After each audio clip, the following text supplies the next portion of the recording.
Ma'am, இந்த அகில் NRT கேஸை பொறுத்தவரை அந்த ஆண் புரிந்து கொள்ளவில்லையா மனைவியேங்கிறது முதல் கொஸ்டின். ஆனாவே இல்லையான்னு கேட்குறாங்க. அது வேற எனக்கு ரொம்ப தர்ம சங்கடமா இருக்கு. இந்த பெண் வந்து கண்டக்டரோட போனோன்னே இந்த ஆணை பற்றிய பேச்சுகள் இருக்கு பாருங்க. ஆக்சுவலி பெண்ணோட கேரக்டர் பேசுறதோட ஆணோட ஆண்மையை பத்தி வந்து பேசுறாங்க. இது எவ்வளோ பெரிய தவறு தெரியுமா? மிக மிக மிக பெரிய தவறு. ஏறத்தாழ இந்தியாவே பார்த்துருக்கோம் அப்படின்னு சொல்லலாம். அப்படி ஒரு கொண்டாடப்பட்ட ஜோடி இப்போ பிரிஞ்சிருக்காங்க. அந்த பொண்ணை மிக மிக மட்டம் தாழ்த்தியும் கேலி பேசக்கூடிய கேலி சித்திரங்கள், அதாவது அவள் என் கூட பயணியில் வந்திருக்கா, இவனோட ஓடி போயிட்டா, ஈவன் ஒரு பொண்ணு வந்து போட்டிருந்தது ரொம்ப மனசை பாதிச்சது.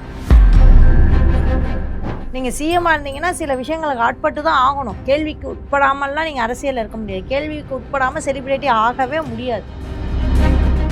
நம்ம இன்ஸ்டா ஃபீடு வந்து நம்மளை கண்ட்ரோல் பண்ணுது, நம்ம வாழ்வியலையே கண்ட்ரோல் பண்ணுது. கண்டிப்பாக 100%. நீங்கள் எதை தேடுகிறீர்களோ அதுதான் உங்கள் வாழ்க்கை.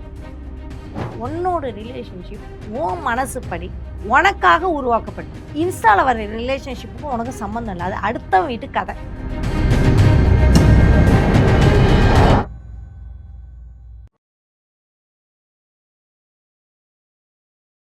ப்ரோவோக் நேயர்களுக்கு வணக்கம். இன்று நம்முடன் சைக்காலஜிஸ்ட் கிருத்திகா தரன் அவர்கள் நம்மோடு இணைந்துள்ளார்கள். வணக்கம் மேம். வணக்கம் விவேக் அவர்களுக்கும் ப்ரோவோக் நேயர்களுக்கும்.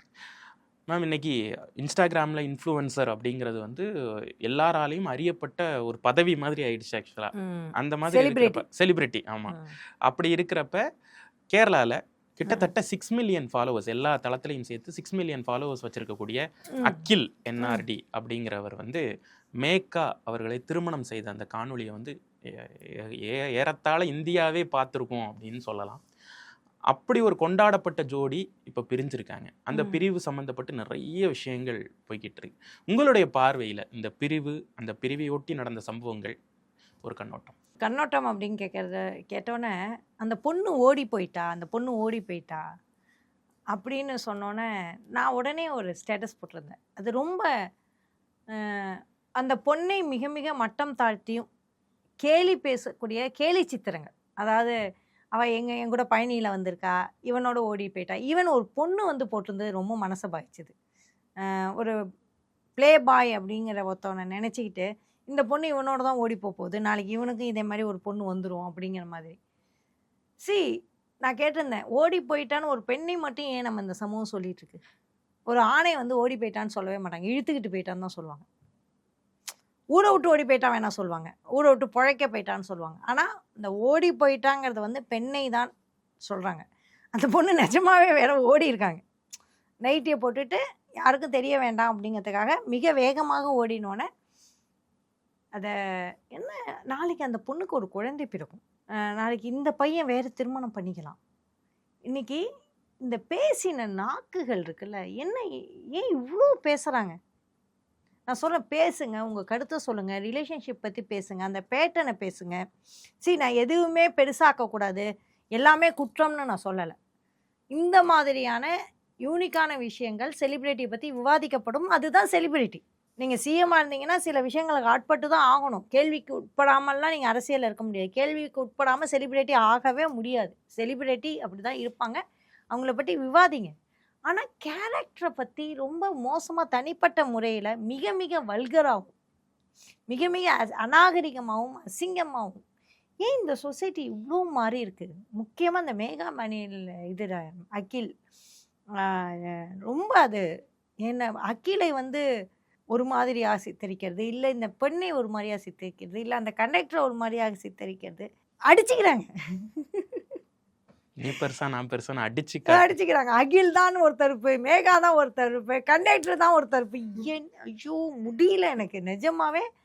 ஏன் இந்த சமூகம் இப்படி ஒரு முதிர்ச்சியற்ற சமூகமாக இருக்குது அப்படிங்கிற ஒரு அயற்சி வந்தது. என்னோட கண்ணோட்டத்தை கேட்டிங்கன்னா ஒரு அயற்சியான கண்ணோட்டம். நீங்கள் உடனே நீங்கள் வந்து நெட்டிசனை புரிஞ்சிக்கலையா அப்படின்னா, புரிஞ்சிக்கிறோம், ஆனால் மாற்றிக்கணுங்கிற விஷயத்த மாற்றிக்கணும், நிறையா மாறணும் நம்ம. இப்போது இந்த திருமணம் வந்து ஒரு திருமண முறிவு அப்படின்னு வர்றப்ப நம்ம சட்டம் வந்து நிறைய வாய்ப்புகளை கொடுக்குது. ஒரு மன உறவை முறிச்சுக்கிறதுக்கு டைவர்ஸ் அப்படிங்கிற ஒரு ஆப்ஷன் இருக்குது. அதையெல்லாம் ஏன் வந்து அவங்க ஆப்ட் பண்ணல, பேசி முடிவெடுத்திருக்கலாமே, இந்த மாதிரி நிறைய விமர்சனங்கள் இருக்கேன்.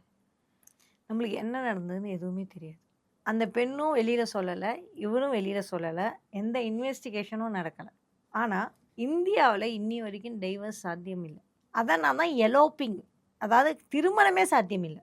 ஓடி போகிறதுங்கிறது யாரை சொல்கிறாங்க ஒரு நியாயமாக தனக்கு பிடித்த ஒருவரோடு தன் இணையை தேடுறது. இது ஆதி காலத்துலேருந்து நம்மளுக்கு உண்டு. ஒரு திருமணத்தில் இருக்கக்கூடிய உயிரினம் நம்ம கிடையாது. நம்மளோட கலாச்சாரம் அப்படின்னு ஒரு விஷயம் கொண்டு வந்து சொத்துரிமைங்கிறதுக்காக தான் ஒருவனுக்கு ஒருத்திங்கதே வந்தது. ஆக்சுவலி ஒருவனுக்கு ஒருத்திக்கு ஒருவன் அப்படிங்கிற வந்து நம்மளோட ஆதிக்குடிகளில் கிடையாது. உங்களுக்கு பிடித்த இணையோடு போகிறது.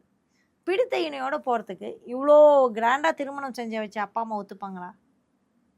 இவ்வளோ கிராண்டாக இந்த டைவர்ஸ் ப்ராசஸ்க்கு எத்தனை வருஷம் ஆகும்? டைவர்ஸ் எளிதாகாத வரைக்கும் இந்த சிக்கல் இருக்கும். மேம் இப்போது கேள்வி என்னென்னா, இது வந்து ஒரு செலிப்ரிட்டி, ஒரு சினிமா ஸ்டார்ஸ் அப்படின்னு இருந்திருந்தா கூட இது இந்த அளவுக்கு விவாதிக்கப்பட்டிருக்குமா அப்படிங்கிறது தெரில. அன்றைக்கி ஒன் டே டாக் இருக்கும் அப்படின்னு விட்டுருவாங்க. இது கிட்டத்தட்ட சில நாட்களாகவே இது வந்து போய்கிட்டு இருக்கு. அப்படிங்கிறப்ப அதனுடைய முகாந்திரம் என்ன அப்படின்னா, இவங்க இன்ஸ்டாகிராமில் ஒரு இவங்க தாண்டா மேட் ஃபார் ஈச் அதர் அப்படின்னு எல்லார் மனசுலையும் பதிகிற மாதிரியான காட்சிகளெல்லாம் பதிவிட்டிருக்காங்க. அப்படிங்கிறப்ப ரீல் விசஸ் ரியல் தான் இப்போது பெரிய டாக்காக இருக்குது. ஸோ அந்த ரீல் இல்லையா, அது நிஜ வாழ்க்கை இல்லையா? அது ஷூட்டிங் தானே மேம். ஹஸ்பண்ட் அண்ட் ஒய்ஃப் தானே மேம். ஹஸ்பண்ட் ஒய்ஃப் எதை வச்சு ஷூட் பண்ணுறாங்க? ஹஸ்பண்ட் ஒய்ஃபை நீங்கள் ரியலாக பார்த்துட முடியுமா? நான் வந்து என்னோட நண்பர் இப்போ வெளிநாட்டுக்கு போயிருந்தாங்க. டெய்லி காலைல வெளிநாட்டு வாழ்க்கையை போஸ்ட் பண்ணுறாங்க. வெளிநாட்டு வாழ்க்கையை போஸ்ட் பண்ணோன்னா காலையில் ஏஞ்சி இப்படி கையை முறிச்சிட்டு எழுந்துக்கிறாங்க. இந்த சீனை பார்த்தா உங்களுக்கு என்ன தோணும்? ரெஃப்ரெஷ்ஷாக இருக்காங்கன்னு தோணும். எனக்கு என்ன தோணுச்சுன்னா, கேமரா எங்கே வச்சாங்க, யார் வச்சாங்க, எப்படி எடுத்தாங்க? காலைல ஏந்துக்கிறப்ப இவங்க கேமரா வச்சுட்டு போய் படுத்துட்டு திருப்பி ஏந்துப்பாங்களா? இல்லை அவங்க ஹஸ்பண்ட் இவங்க ஏந்துப்பாங்களா? இல்லை நான் தூங்கி இருந்தோன்னா எடுங்கன்னு ஹஸ்பண்டுக்கு ஆர்டர் கொடுத்துருப்பாங்களா? இப்படி எனக்கு சந்தேகம் வந்தது. எப்படி ரீல் எடுக்கப்படுது? இப்போ நம்ம 2 பேரும் பேசுகிறதுக்கு இன்றைக்கி பாருங்கள், இவ்வளோ கேமரா, இவ்வளோ செட்டிங் இருக்குது. இதே கிளாரிட்டியோட ரீல்ஸ் ஒன்று வருது. அவங்களோட ரீல்ஸ்லாம் பார்த்தீங்களா, ஃபோட்டோகிராஃபிக் கிளாரிட்டியோடு இருக்குது. அப்படின்னா ஒரு லைட்மேன் இருக்கணும், ஒரு கேமராமேன் இருக்கணும், இதுக்கு ஒரு கண்டென்ட் கிரியேட்டர் இருக்கணும். இப்போ நம்ம கூட இந்த சதீஷ் தீபா மாதிரியான அவங்க கிளியராக கண்டென்ட் வச்சே ரீல் பண்ணுவாங்க. நடுவில் விளம்பரம் இருக்கும், அழகாக கண்டென்ட் எழுதுவாங்க, அவங்களே சொல்லுவாங்க இது கண்டென்ட் தான். சதீஷ் அவர் அழகாகவே விளக்கம் கொடுப்பாரு. கணவன் மனைவியோட ரியல் இருக்காது இதில். அவங்க ரியலாக இருக்கிறது இருக்கும், மோஸ்ட்லி கண்டென்ட்டாக தான் இருக்கும். அப்படின்னா அது ரியல் கணவன் மனைவி கிடையாது. அதே மாதிரி நீங்கள் நிறைய கணவன் மனைவி பார்க்கலாம். அபின்னு ஒருத்தவங்க இருப்பாங்க, அவங்களாம் ரியலாகவே நடிக்கலை. அவங்க சொல்கிறாங்க நாங்கள் நடிக்கிறோம் அப்படின்னு. அப்புறம் ஒரு பெங்களூரில் ஒரு பொண்ணும் பையனும் சூப்பராக நடிப்பாங்க, அந்த பெங்களூர் பாஷையில் பண்ணுவாங்க. அப்புறம் ஒரு ஸ்ரீலங்காவில் ஒரு தம்பதி அவங்க வந்து அந்த கண்டென்ட்டெல்லாம் ரீக்ரியேட் பண்ணுவாங்க. பயங்கர அந்த ஸ்ரீலங்கா வந்து ரொம்ப இம்ப்ரெசிவாகவே இருக்கும். பசங்க நடிக்கிறாங்க. இப்போ எல்லாமே ரீல் அப்படிங்கிறது ரியல் கிடையாது, அது கண்டென்ட்டுக்காக ஷூட்டிங் தான். எது கேமரா முன்னாடி இருக்கும், கேமரா முன்னாடினாலே நான் கான்ஷியஸ் ஆகிடுவேன். இப்படி உட்காந்து இப்படிலாம் பேசிகிட்டு இருப்பேனா? சான்ஸே கிடையாது. இப்படி உட்காந்துட்டு இப்படி இப்போ எனக்கு தலையை அரிக்குது, இப்போ சாதாரணமான விவேக் அப்படின்னு நான் பேசுவேன். இல்லாட்டி இப்படி எடுத்து வச்சுக்கிட்டு தெரியுமா அப்படின்னு இப்படிலாம் நம்ம பண்ணுவோம். ஆனால் கேமரா முன்னாடி என்ன பண்ணுவோம்? ஒரு கான்ஷியஸாக தான் இருப்போம். நீங்கள் கேமரா முன்னாடி கேஷுவலாக வீட்டில் உட்காந்துக்க மாதிரி உட்காந்துருக்கீங்களா? என்றைக்குமே இல்லை. இன்றைக்கி பாருங்கள், பக்காவாக சேர் போட்டு இப்படி போட்டு ஃப்ரேம்லாம் சரியாக இருக்கா சார் அப்படின்னு கேட்டுக்கணும். அவங்க ரீல்ஸில் எத்தனை ஃப்ரேம் செக் பண்ணியிருப்பாங்க. அது எப்படி ரியலாக போகும்? ஒரு முத்தம் கொடுக்கறது கூட ரியலாக இருக்காது. உரிமையாக வேணால் முத்தம் கொடுக்கலாமே தவிர்த்து சினிமா காட்சியில் முத்தம்னு நினைக்கிறீங்கல்ல, இன்டிமெசிக்கின்னு ஒருத்தவங்க இருப்பாங்க. அந்த இன்டிமெசியில் சில சினிமாலாம் வந்து அந்த இன்டிமெசி கோஆர்டினேட்டர்னு ஒருத்தவங்க வச்சுருப்பாங்க. எந்த இடத்துல பவுண்ட்ரி போடணும், எந்த இடத்துல முத்தம் கொடுக்குற மாதிரி நடிக்கணும், எந்த இடத்துல முத்தம் நிஜமாக கொடுக்கணும்லாம் சொல்லுவாங்க. அவங்கள மாரி நீங்கள் முத்தம்லாம் கொடுக்க முடியாது.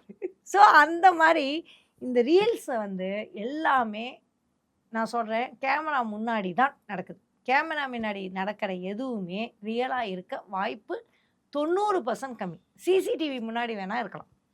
இப்போது இந்த டோட்டல் இன்ஸ்டா கப்புள்ஸ், நான் வந்து இந்த ஒரு கப்பலை மட்டும் சொல்லலை, டோட்டலாக இன்ஸ்டா கப்புள்ஸ் அப்படிங்கிறப்ப அது என்ன மாதிரியான ஒரு தாக்கத்தை சாமானிய தம்பதிகள் மேலே ஏற்படுத்துது அப்படிங்கிறது ஒரு $1 மில்லியன் கொஷின். அவங்க பண்ணுறாங்க, நீ ஏன் பண்ணல, நம்ம ஏன் அப்படி இல்லை, அப்போ நம்ம ஒரிஜினலாகவே நம்மக்கிட்ட லவ் இல்லையா அப்படிங்கிற மாதிரியான கேள்வியெல்லாம் எனக்கு இந்த மாதிரி ஒரு கிளைண்ட் வந்து மாட்டிக்கிட்டாங்க. டைவர்ஸ் ஆயிடுச்சு, முழுக்க இன்ஸ்டாவால் டைவர்ஸ் ஆன பொண்ணுன்னு தான் நான் சொல்லுவேன். அந்த பொண்ணுகிட்ட நான் படித்து சொன்னேன். ஒரு கிளைண்ட் வந்தாங்க, ஹஸ்பண்ட் அஃபர் ஆயிடுச்சு. இந்த பொண்ணு வந்து பயங்கர பிரச்சனையில் இருக்காங்க. அந்த பொண்ணு சொல்லுது எனக்கு ஒரு ஃபேக் ஐடி இருக்குது. அந்த ஃபேக் ஐடியில் நான் சோகமாக இருக்கிற கண்டென்ட்டாக பார்ப்பேன். என்னோட வேலையே எனக்கு எப்போல்லாம் சோகமாக இருக்கோ அப்போல்லாம் அந்த ஃபேக் ஐடியில் போய் சோகமாக இருக்கிற கண்டென்ட்டாக பார்ப்பேன். அந்த பொண்ணுகிட்ட போய் படு மொக்கையாக பேசுவாங்கள்ல, படு திராபியாக பேசுவாங்கள்ல, ஃபோனை எடுத்துகிட்டு வர சொன்னேன். அதெல்லாம் லைக் போட சொன்னேன், இதெல்லாம் அன்ஃபாலோ பண்ண சொன்னேன். இது ஒரு 4 நாள் பாருங்கள், தயவு செஞ்சு அதை பண்ணாதீங்க அப்படிங்கிறாங்க. அப்படின்னா நீங்கள் வந்து அந்த காலத்துலலாம் சோக பாட்டுகள் கேட்பாங்க இந்த காதல் தோல்வியில். அதே மாதிரி இந்த அல்காரிதம் என்னென்னா திருப்பி திருப்பி சோகத்தை ப்ளே பண்ணிக்கிட்டே இருக்கும். ஏஐ என்ன பண்ணுன்னா, நான் ரொம்ப சோகமாக இருக்கேன், சரி நீ உன் சோகத்தை சொல்லு நான் கேட்டுக்கிறேன் அப்படிங்கும். உடனே அது கேட்கும். ஐயோ உன்னை இப்படி பண்ணிட்டானா. நம்மளுக்கு பிடிச்ச அம்மாலாம் என்ன பண்ணுவாங்க, ஐயோ உன்னை இப்படி பண்ணிட்டானா, ஆமாம் என்னை இப்படி பண்ணிட்டான், எனக்கு இது பிடிக்கவே இல்லை, இது ரொம்ப டாக்ஸிக், நீ அவனை விட்டு விலகிடு அப்படிங்கும். அது வந்து இங்கிலீஷ் சாட்ஜிபிடி. அதுக்கு இந்தியன் உறவுகளில் ஒரு அம்மாவை நீங்கள் ப்ளே பண்ணி கேட்டால் கூட அது டாக்ஸிக்கும், ஒரு அப்பாவை பேசினா கூட டாக்ஸிக்கும். இந்த ஊரோட கணவன் மனைவிலாம் அது டாக்ஸிக்குன்னு தான் அது நினைக்கும். நான் ரியல் ஸ்டோரியை கொண்டு போய் போட்டேன், அது டைவர்ஸ் வரைக்கும் கொண்டு போகுது. சரி நான் ஆம்பளை ஸ்டோரியை கொண்டு போய் போடுறேன், அவனுக்கு ஆதரவாக பேசுது. ஒரே கதை, ஆம்பளை கதையும் சொல்கிறேன் பொம்பளை கதையும் சொல்லி 2 பேரையுமே இது தப்பாக பேசுது. ஸோ ஏஐ நம்பி தெரப்பி பண்ணுறது, ரீல்ஸை நம்பி வாழ்க்கையை தொலைக்கிறது, நிஜமாக அந்த பொண்ணுங்க டைவர்ஸ். நம்ம இன்ஸ்டா ஃபீடு வந்து நம்மளை கண்ட்ரோல் பண்ணுது, நம்ம வாழ்வியலையே கண்ட்ரோல் பண்ணுது. கண்டிப்பாக 100%. நீங்கள் எதை தேடுகிறீர்களோ அதுதான் உங்கள் வாழ்க்கை. என்னோட இன்ஸ்டாவில் diary of CEO, Mel Robbins, அப்புறம் பெரிய டாக்டர்ஸ், மார்க் அப்படின்னு ஒரு டாக்டர் இருப்பார், டாக்டர் ஆக்ஸ் அப்படின்லாம் இருப்பாங்க, இன்னும் நிறைய டாக்டர்ஸ் இருக்காங்க. இது ரிசர்ச் பேஸ்டு டாக்டர்ஸ்லாம் இருப்பாங்க. அப்புறம் குளுக்கோஸ் சம்மந்தப்பட்ட டாக்டர்ஸ் ரிசர்ச் பேஸ்டு அந்த மாதிரி இருப்பாங்க. இவங்களோட கண்டென்ட்லாம் வந்து இவங்களோட கண்டென்ட்டு சில சமயம் நிறையா நான் ஃபில்டர் பண்ண வேண்டியது. உண்மையாக சொன்னேன்னா பெரிய பெரிய பெரிய ஆட்களோட கண்டென்ட் எல்லாமே நான் வந்து ஃபில்டர் பண்ணி தான் பார்க்க வேண்டியது. அப்படிங்கும்பொழுது நீங்கள் யாரை ஃபாலோ பண்ணி, அதுமாதிரி ஆண்டர்ப்ரனர்ஷிப் நான் பார்ப்பேன். ஏன்னா எனக்கு பணம் சம்பாதிக்கிறது, இதெல்லாம் பார்க்கறதுக்கே நம்மளுக்கு டைம் இல்லை, இதெல்லாம் கற்றுக்கவே டைம் இல்லை. இதை விட்டுட்டு ரிலேஷன்ஷிப், அடுத்த வீட்டு உன்னோட ரிலேஷன்ஷிப் உன் மனசுப்படி உனக்காக உருவாக்கப்படணும். இன்ஸ்டாவில் வர ரிலேஷன்ஷிப்புக்கும் உனக்கு சம்மந்தம் இல்லை, அது அடுத்த வீட்டு கதை. ஏதோ போர் அடிக்குதா, சினிமா மாதிரி பாரு. எப்படி சீரியலை பார்க்குறியோ, சீரியலில் என்ன நடக்குது, காலையிலேருந்து சாயங்காலம் வரைக்கும் ஒன்று நடக்குது. பிக் பாஸை பார்க்குறியோ அதே மாதிரி தான் இன்ஸ்டாவையும் பார்க்கும். உனக்கு தேவையான கதைகள் அப்படின்னா நம்மளோட சுய முன்னேற்றம். ஒரு பொண்ணு சொல்லுது, வெறும் இன்ஸ்டா பார்த்தே சாரி ஃப்ளீட் பண்ண சொல்லி இன்றைக்கி லட்சக்கணக்காக சம்பாதிக்குது. அந்த ஒரு பொண்ணு இன்ஸ்டாலேயே சம்பாதிச்சு அந்த கணவனால் வெட்டுப்பட்டதில்ல அந்த பொண்ணு, அந்த பசங்களை பார்த்தேன் டிவியில். ஸோ திருப்பி அவங்க இன்ஸ்டாலேயே வராங்க, புடவை விற்கிறாங்க. ஸோ இன்றைக்கி இன்ஸ்டாங்கிறது வந்து அவ்வளோ அழகான மார்க்கெட்டு. நீங்கள் என்னத்தை வேணாலும், ஒரு வீட்டில் இருந்த பெண்கள்லாம் எவ்வளோ அழகாக சம்பாதிக்கிறாங்க தெரியுமா? டைலரிங்கில் சம்பாதிக்கிறாங்க, மசாலா பொடியில் சம்பாதிக்கிறாங்க, பேகு தைச்சி சம்பாதிக்கிறாங்க, ஊறுகாய் வச்சு சம்பாதிக்கிறாங்க. இன்றைக்கி எத்தனையோ பெண்களோட சோப்பை தயாரித்து சம்பாதிக்கிறாங்க. மேக்கப் ஆர்டிஸ்ட்லாம் நாங்களாம் இன்ஸ்டா வச்சு தான் பார்க்குறோம். ப்ளவுஸ் டிசைன் இன்ஸ்டாவில் தான் பார்க்குறோம், நகை டிசைன் இன்ஸ்டாவில் தான் பார்க்குறோம். என்னோட வீட்டில் கல்யாணம் நடந்தது, அதுக்கு வந்து எனக்கு ஆர்டிஃபிஷியல் ஜுவல் வந்தது, இன்ஸ்டா பார்த்து தான் அந்த ஜுவல் கடையை தெரியும். அவ்வளோ பெரிய மார்க்கெட்டு. அதை விட்டுட்டு உங்களுக்கு ஏன் இது வம்புக்கு ஏன் டைம் இருக்குங்க? நான் வம்பா பார்த்துங்க, நான் வேண்டாங்கல்ல, அது ஒரு என்டர்டெயின்மெண்ட். ஆனால் உங்களோட முன்னேற்றம், உங்களோட வியாபாரம் என்றைக்குமே சொல்லலாம். சோஷியல் மீடியாவை நம்ம யூஸ் பண்ணணும், என்றைக்குமே நம்ம மைண்டில் சோஷியல் மீடியா ஏறிடக்கூடாது, சோஷியல் மீடியா நம்மளை யூஸ் பண்ணிடக்கூடாது. மேம் இந்த அகில் என்ஆர்டி இந்த கேஸை பொறுத்தவரை அந்த ஆண் புரிந்து கொள்ளவில்லையா மனைவியேங்கிறது முதல் கொஸ்டின். இல்லையாவே இல்லையான்னு கேட்குறாங்க. அது வேற எனக்கு ரொம்ப தர்ம சங்கடமா இருக்கு. இந்த பெண் வந்து கண்டக்டரோட போனோன்னே இந்த ஆணை பற்றிய பேச்சுகள் இருக்கு பாருங்க. ஆக்சுவலி பெண்ணோட கேரக்டர் பேசுறதோட ஆணோட ஆண்மையை பற்றி வந்து பேசுகிறாங்க. இது எவ்வளோ பெரிய தவறு தெரியுமா? மிக மிக மிக பெரிய தவறு. அது எப்படி பேச மனசு வருதுன்னே தெரியல. இன்னமும் பெண்களை தான் மட்டம் தட்டுறதை பற்றி பெண்ணியம் பேசுகிறோம். ஆக்சுவலி ஆண்களை இவ்வளோ கேவலமாக பேசுகிறத வந்து யார் அனுமதிக்கிறான்? அந்தமாரி அந்த கண்டக்டரையும் பேசுகிறாங்க. அவன் கொடுத்து வச்சவன், அவனுக்கு எவ்வளோ பெரிய ஆள் பாரு. நீங்கள் கேட்ட அந்த கேள்வி நான் குறுக்கால பேசிட்டேன், சொல்லுங்கள். இல்லை தான், அந்த ஆண் மீது ஒரு புரிதல் இல்லாமல் போயிடுச்சா, அவங்க மனைவி கணவன் உறவுக்குள்ளே புரிதல் இல்லாமல் போயிடுச்சாங்கிறது முதல் கேள்வி. பெண் மீது தவறாங்கிறது 2வது கேள்வி.